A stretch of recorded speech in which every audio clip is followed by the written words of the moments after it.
aquello que es ignorado o desatinado por los seres vaga durante la noche a través del laberinto de nuestro pecho. Goethe. Hola caminantes, soy Nico y esto es En el Camino Podcast. Y hoy vengo con un episodio que quería tocar hace tiempo, los sueños. Es que casi un tercio de nuestras vidas nos la pasamos durmiendo y sabemos tan poco de ello. Lamentablemente aquí no hay ninguna ciencia que me avale, pero sí teorías y estudios, libros. Voy a hablar de una obra capital con la que se lanza al inicio del siglo XX, La interpretación de los sueños de Sigmund Freud. Este polémico libro lanza los cimientos del psicoanálisis, la gran teoría del hasta entonces médico austriaco que más que interesado en la medicina siempre había querido dedicarse a la investigación. Es una teoría polémica porque Freud, a diferencia de su discípulo Jung y de quien hablaremos en el próximo episodio, intenta comprobar científicamente el funcionamiento de la psiquis humana, replicando la tecnología de punta de su época, que era la máquina de vapor y las válvulas, lo que con el tiempo ha sido absolutamente rechazado. Sin embargo, y pese a las comprobadas fallas de Freud, el psicólogo austriaco revolucionó su campo, y lo que antes se hacía vía hipnosis, método utilizado por su maestro Joseph Breuer, para tratar la histeria y patologías, entre comillas, Freud lo llevó a una metodología bien discutida, como vimos en el episodio de Preciado, pero que en cuanto a su interpretación de los sueños hay elementos que quisiera destacar para el autoconocimiento, herramientas para poder interpretar los sueños, uno de los grandes misterios de la vida. Después de todo, si bien no fue el primero en ocuparlo, Freud fue quien le entregó a la humanidad el concepto del inconsciente. Espero que disfruten el programa. Empecemos como lo hace Freud en su obra, por la historia de los sueños. Desde siempre se le ha dado importancia a los sueños, su carácter misterioso e inacible. Los posiciona en un espacio de misterio de la vida. Y antiguamente no había que probar con el método científico y evidencias para validar una idea. Antiguamente se creía en los sueños premonitorios, los griegos y romanos lo hacían. Eneas, en la gran obra de Virgilio, Eneida, en un sueño se le aparece Héctor, el líder troyano asesinado en combate por el semidios Aquiles, el cual le indica que debe huir hacia el Lacio, hacia esa región en el centro de Italia luego de la caída de Troya, para fundar Roma. Hay historias y mitologías del mismo tipo en Alejandro Magno y así, en casi todas las culturas.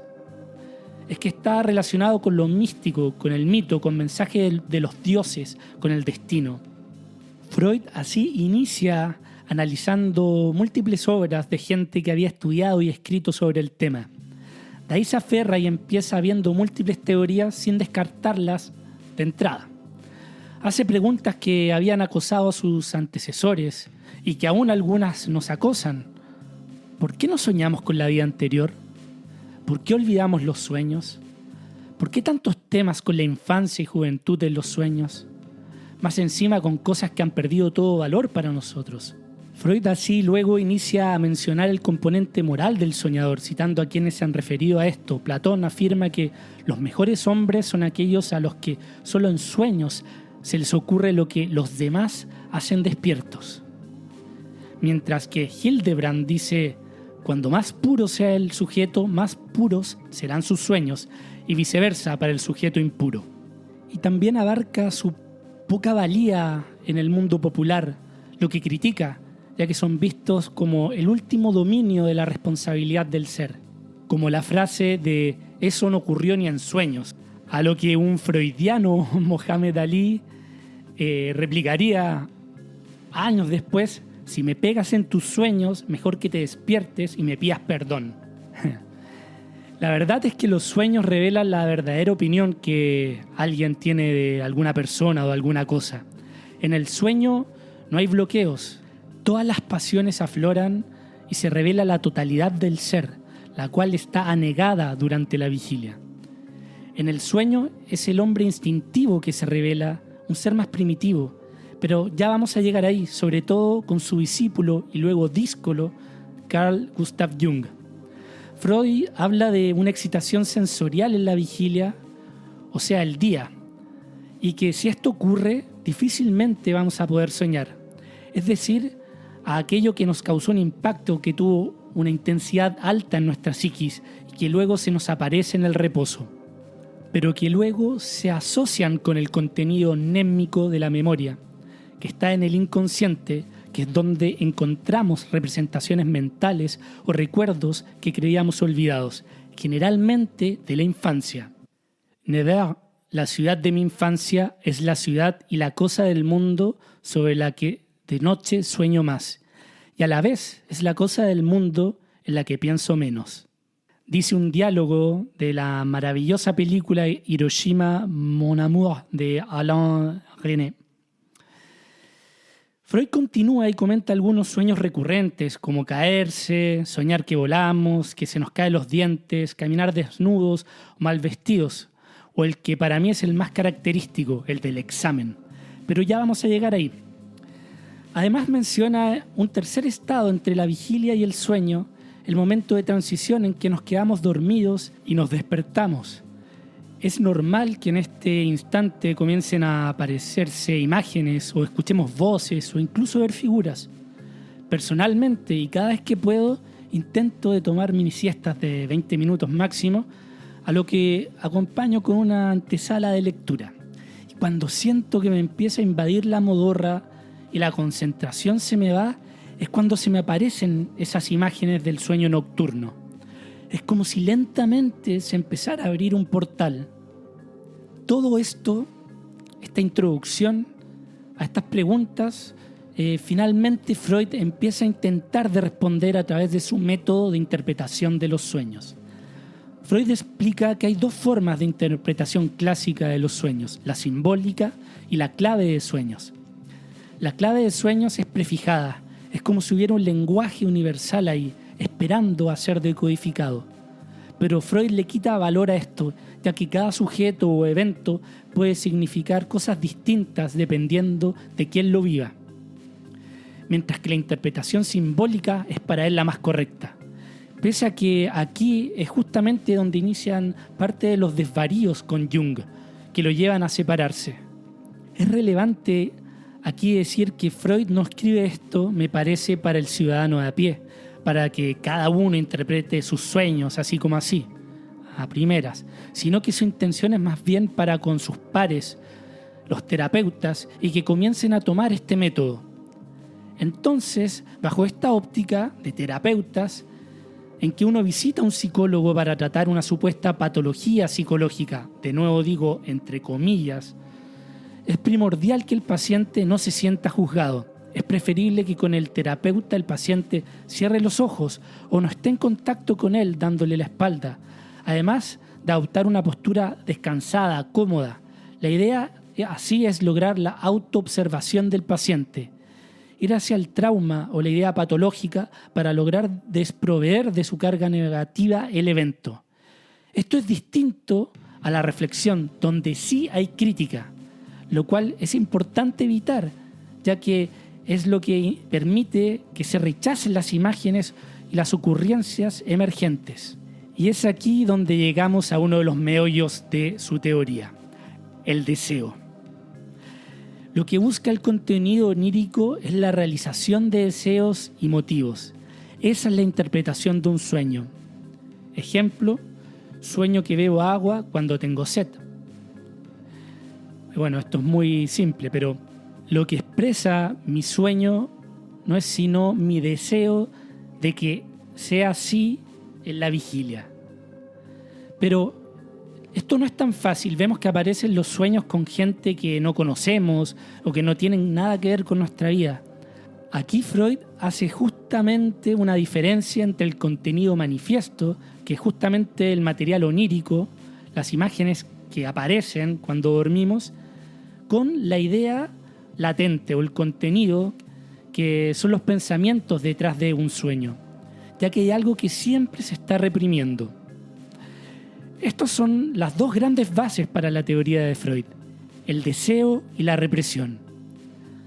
Y en tales casos en que la realización del deseo aparece disfrazada y reconocible, habrá de existir una tendencia opuesta a ese deseo. algo que lo disimula, que es la censura.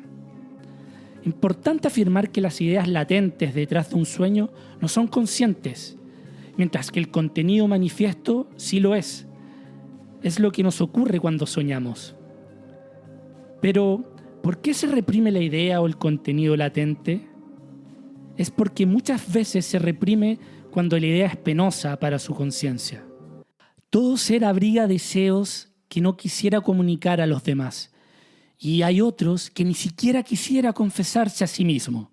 Es que existe una repugnancia o una intención represora orientadas contra el tema del sueño o contra el deseo que de él emana.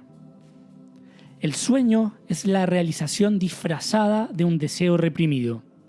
Y este deseo tiene 3 posibles procedencias. Primero, un deseo reconocido en la vigilia, o sea, en el día, pero insatisfecho.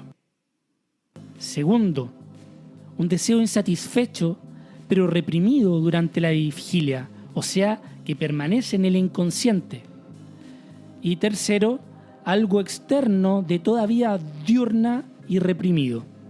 O sea, vemos que la mayoría de las veces, sobre todo en el segundo y tercer caso, el deseo pertenece a lo inconsciente. El sueño puede elegir su material de cualquier época de nuestra vida, por lejana que sea, a la que partiendo de los sucesos del día del sueño, o sea, las impresiones más recientes, pueden alcanzar nuestros pensamientos. Esos son los estímulos. Como decía, aquello que nos ha impresionado durante el día domina también las ideas del sueño, y solo por aquellas materias que en la vigilia han estimulado nuestros pensamientos, nos tomamos el trabajo de soñar. Freud da pistas para descomponer y alinear este contenido latente con el manifiesto, o sea, repito, con el contenido que vemos en imágenes en los sueños y con lo que se esconde, que se reprime. Hay elementos intermedios también. Son esos que provienen de la vida diurna y que pueden explicar una impresión producida en el contenido latente de un sueño. Dentro de estos tenemos a los desplazamientos psíquicos. Por ejemplo, para Freud, que una soltera transfiera su ternura a animales caseros, o que el hombre soltero sea apasionado coleccionista, o que el soldado defienda hasta la muerte algo que no es más que una seda de colores. Estos son ejemplos de desplazamientos psíquicos. De ahí viene la deformación onírica a través de estos símbolos, donde el significado emocional se ha desplazado a otro menos importante. Para Freud no existen estímulos oníricos indiferentes y por tanto tampoco sueños inocentes. El sueño no se ocupa nunca de cosas nimias, ni nosotros consentimos que nuestro reposo se vea alterado por algo que no valga la pena. Pongamos un ejemplo del propio Sigmund, que entendía que una gran fuente de material onírico era y provenía de su infancia. A los 6 a 7 años, Freud recuerda que no hizo las tareas, no hizo los deberes, y su padre, enojado, le dijo que nunca llegaría a ser nadie en la vida, hiriendo así su amor propio. Esto en la vida real. Posteriormente, ya de adulto, Freud soñaba recurrentemente con un anciano en silla de ruedas, ciego, que se hacía pipí. Freud en el fondo aquí se está reivindicando con su padre y él siempre está en estas circunstancias en su oficina o en la universidad haciendo cosas importantes, con escenas alusivas a su éxito académico y merecimientos, como si quisiera decir a su padre: ¿lo ves cómo he llegado a ser algo? Freud rompe así con los estímulos de sueños somáticos o del cuerpo, como por ejemplo una vez en que yo soñé que me caía de un avión, pero la verdad es que simplemente me había caído de un camarote durmiendo borracho en un viaje con amigos. Freud impone lo psíquico como la clave de esto, no lo somático, aunque hay excepciones como él indica. Gozo de tan profundo reposo y me defiendo con tal tenacidad contra todo lo que pudiera perturbarlo, que solo muy raras veces se mezclan en mis sueños causas externas de excitación, al paso que los motivos de orden psíquico me incitan fácilmente a soñar. Motivos como hacer pipí. por ejemplo. Al final hay dos fuentes oníricas, las somáticas, externas del cuerpo, en este caso como el hacer pipí, y las psíquicas, siendo las psíquicas las más relevantes. El sueño es el guardián del reposo, no su perturbador. Ahora veamos algunos de los sueños más típicos que se analizan. Partamos con los sueños de desnudez. Estos son sueños exhibicionistas, de vergüenza y regresión infantil. Hay una manía de sentirse observado y que puede estar conectada a una manifestación de un deseo de ser vistos o reconocidos. Y si hay vergüenza, es porque el soñador puede tener conflictos internos sobre su exposición y vulnerabilidad. Cuando como adultos echamos un vistazo atrás a esa época infantil en que nada nos avergonzaba, hay un deseo a volver a ese reducto.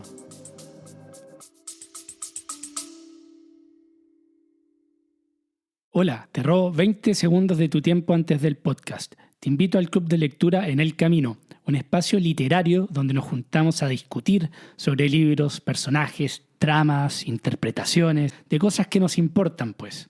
Es una manera activa de apoyar al podcast. Puedes preguntar las condiciones vía Instagram en Nico en el Camino o por correo en contacto@enelcaminopodcast.com.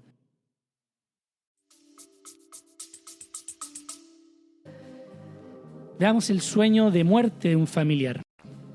Cuando se sueña con mucha pena que un familiar muere, no es porque se desee que muera esa persona en ese momento, sino porque alguna vez se lo deseó así.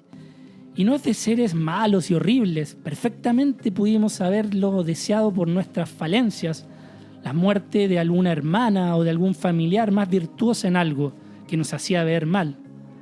Pese a que actualmente las queremos o los amamos. Esa es la ambivalencia que Freud habla de en su libro Tótem y Tabú. Freud lo ejemplifica con el caso de una niñita que intentó ahogar en su cuna a un hermanito recién nacido, debido a la pasión de los celos.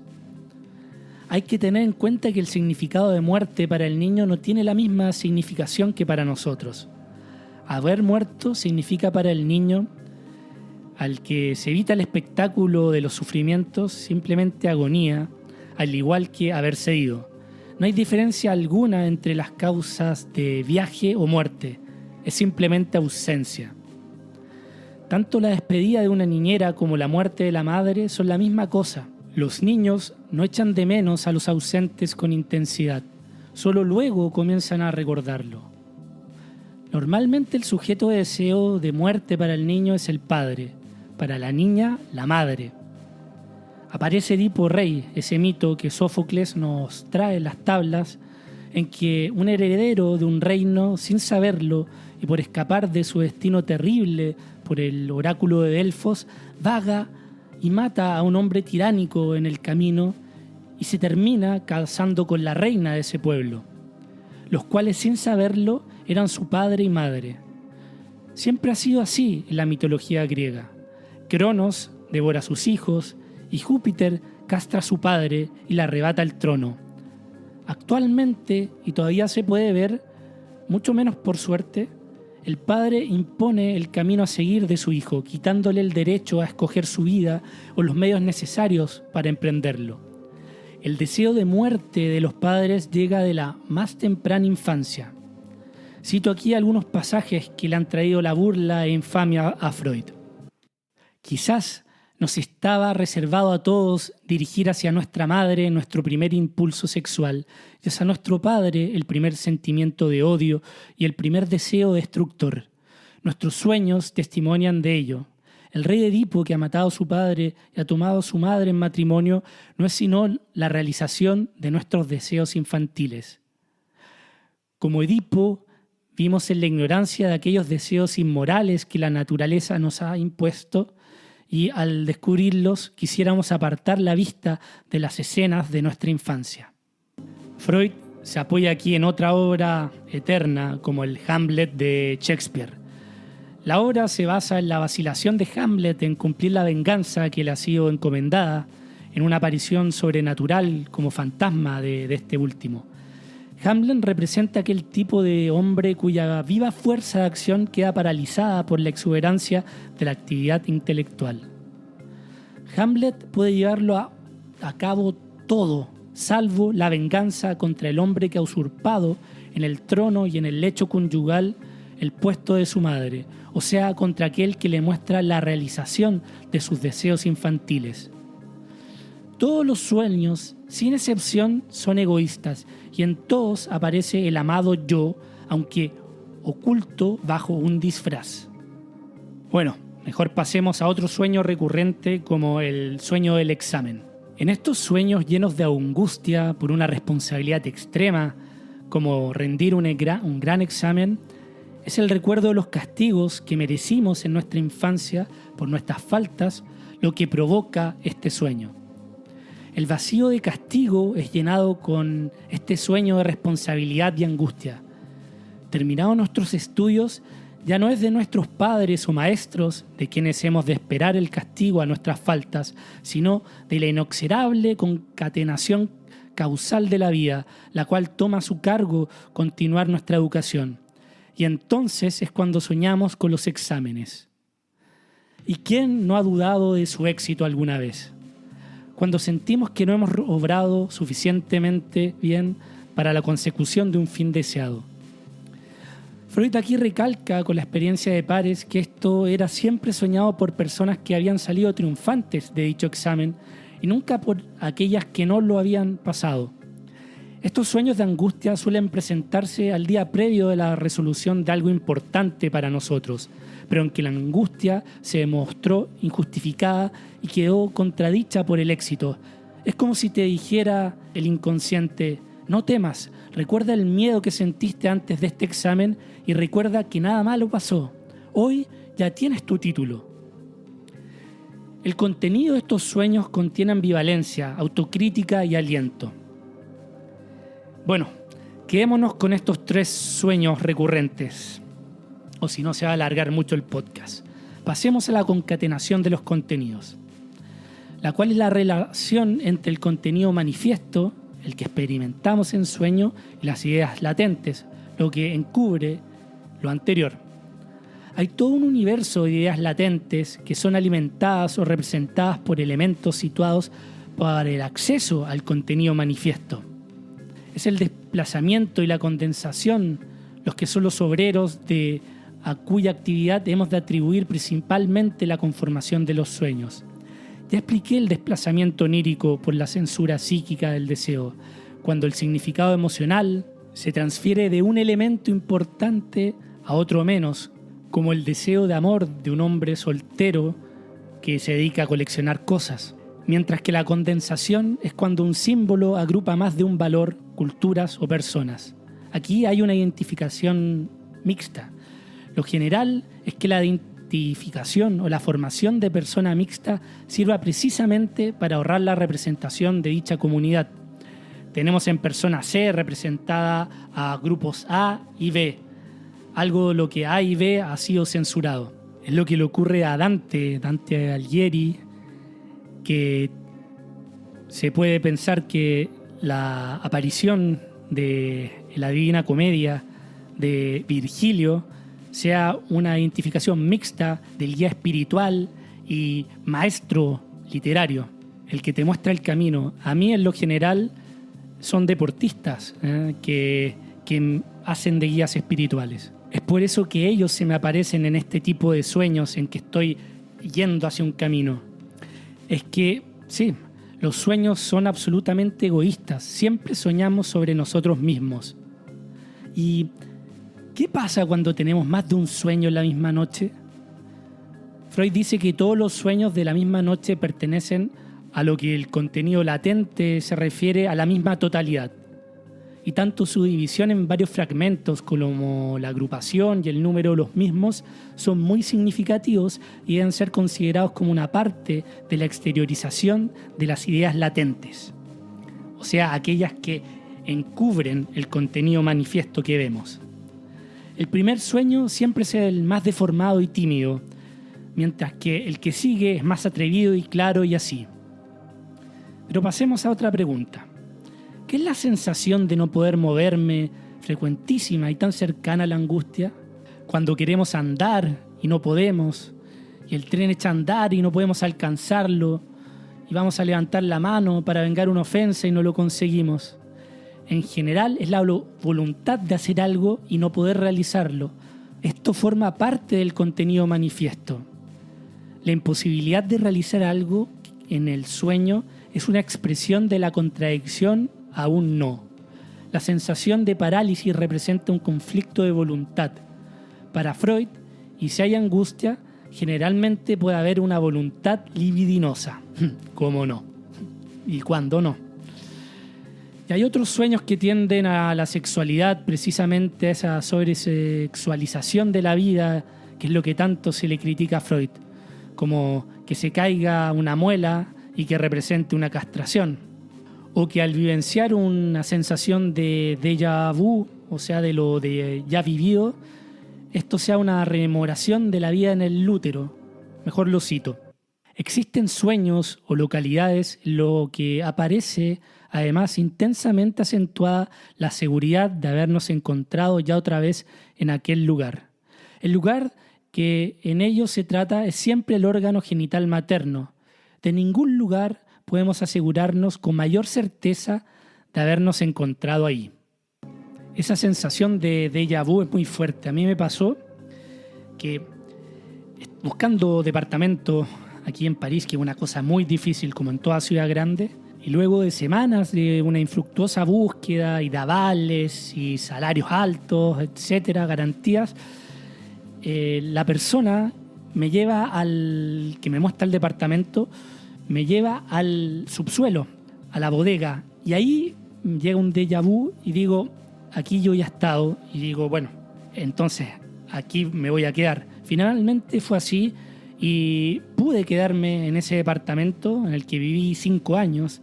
Entonces ahí no sé si lo de Freud esté tan correcto, o simplemente al ser esa bodega tan angosta me sentí de una forma cómodo y rememoré mis tiempos en el útero de mi mamá. ¿Quién sabe? Pero si hay algo que puede darnos pistas y nos puede guiar en la interpretación de los sueños, según Freud, son la sensación con la que se soñó. La tristeza, la felicidad, la exultación, el miedo. Los afectos constituyen la parte más resistente de aquellos complejos psíquicos que han experimentado la acción de la censura. Y por tanto, lo que mejor nos puede guiar en nuestra labor de interpretación.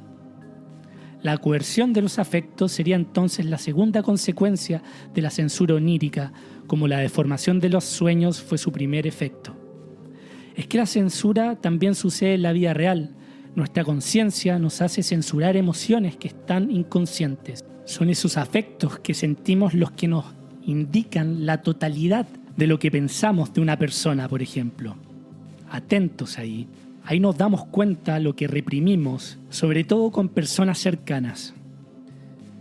Pasemos a otra pregunta importante. ¿Por qué es difícil recordar el sueño? Es cierto que formamos el sueño al intentar reproducirlo, pues llevamos a cabo el proceso inverso de recordar el contenido manifiesto, el cual no tiene sentido muchas veces. Pero esa deformación no es a su vez sino parte de la elaboración por la que pasan regularmente las ideas latentes a consecuencia de la censura. Pero así como olvidamos, también podemos recordar la idea latente a través de un fragmento. Hay resistencia, ya sea por censura por parte de otro mecanismo psíquico, el del sueño, lo que provoca el olvido. El olvido del sueño es en su mayor parte un efecto de la resistencia a ese contenido latente que yace en el inconsciente. Es que el sueño es un acto psíquico importante y completo. Su fuerza impulsora es siempre un deseo por realizar.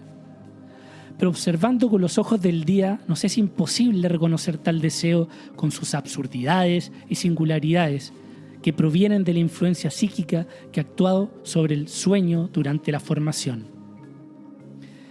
Y ya entrando al final del libro, Freud le da la razón a Nietzsche. El sueño continúa un estado primitivo de la humanidad al que apenas podemos llegar por un camino directo. He ahí justamente una de las cosas más importantes para mí de los sueños y que Jung lo trabaja mucho más que su maestro. es que esperamos que el análisis de los sueños nos conduzca al conocimiento de la herencia arcaica del ser humano y nos permita descubrir en él lo anímicamente innato. Y antes de terminar, voy a omitir la parte del preconsciente, inconsciente y conciencia y cómo Freud intenta cientificar este fenómeno, porque se sabe que aquí se equivocó. También sobresexualizó la vida, al ver símbolos sexuales en todas partes, como habitaciones que simbolizaban vaginas y corbatas, por ejemplo, que eran penes. Además de tratar con cocaína la anestesia, pero era eso lo que se hacía en la época. Por ejemplo, en Peaky Blinders, Tommy Shelby, en la serie se trata así, cuando le fracturan parte del cráneo y va a una reunión importante. Pero lo que destacamos de Freud no son todas estas últimas cosas que son tal vez las más recordadas y ridiculizadas, sino que abrió un camino y nos apuntó a un campo aún no conquistado de la humanidad. Lo inconsciente es lo psíquico verdaderamente real. Su naturaleza interna nos es tan desconocida como la realidad del mundo exterior y nos es dado por el testimonio de nuestra conciencia tan incompletamente como el mundo exterior por el de nuestros órganos sensoriales.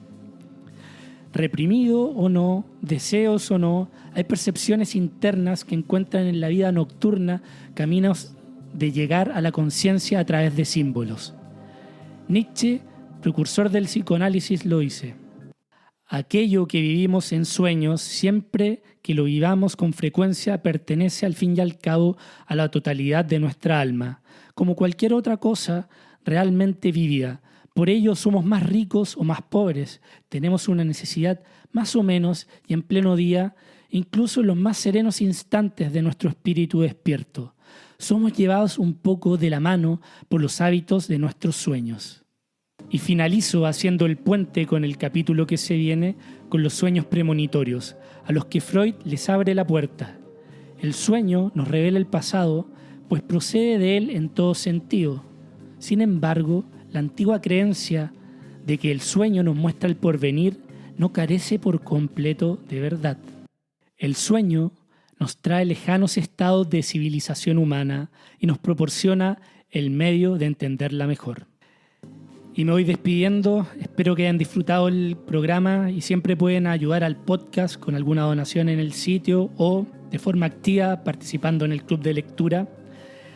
En el próximo capítulo hablaré del libro rojo de Jung. Hasta la vuelta, chao.